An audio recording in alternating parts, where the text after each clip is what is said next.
Riniziamo di nuovo il campionato, cerchiamo di migliorare quello che abbiamo lasciato la stagione passata e sono contentissimo della rosa che la società mi ha messo a disposizione e sicuramente i ragazzi si impegneranno a dare più di quello che hanno dato l'anno scorso.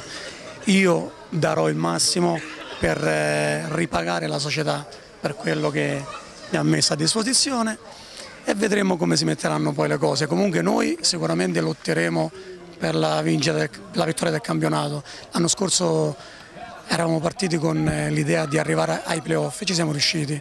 Quest'anno l'obiettivo è arrivare alla vincita finale, speriamo di riuscirci e penso comunque con la rosa che a disposizione dovremmo farcela. Luigi Galluzzo, capitano della SD Atletico Aragona in terza categoria, sta per cominciare la preparazione atletica, quali sono gli obiettivi della vostra squadra? Speriamo di fare un bel campionato, di raggiungere almeno un obiettivo, di divertirci. Che squadra avete allestito quest'anno? Ma una squadra giovane, si sono aggregati alcuni giovani di Aragona, di Comitini, sperando che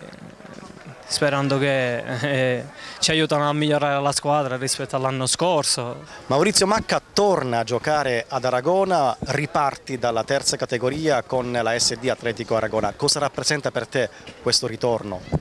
Ma dopo un lunghissimo esilio forzato, per me è quasi un sogno ritornare ad Aragona. Io speravo di chiudere la carriera ad Aragona, avendo ormai una certa età, insomma, siamo quasi alla fine, quindi sono felicissimo. Cosa ti aspetti da questa stagione? Ma trovo un buon gruppo. Ho visto che l'anno scorso hanno fatto un buon campionato, quindi spero con la mia esperienza di dare il mio contributo per migliorare, per migliorarci, poi vediamo un po'.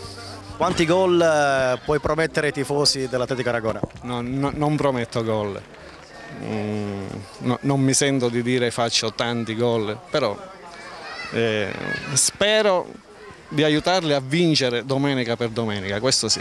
Francesco Tirone, presidente della SD Atletico Aragona, sta per cominciare la nuova stagione, quali sono gli obiettivi della squadra?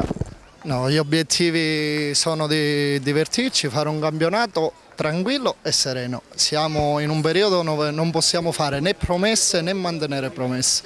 Noi promettiamo il massimo impegno per divertire la gente e divertirci noi.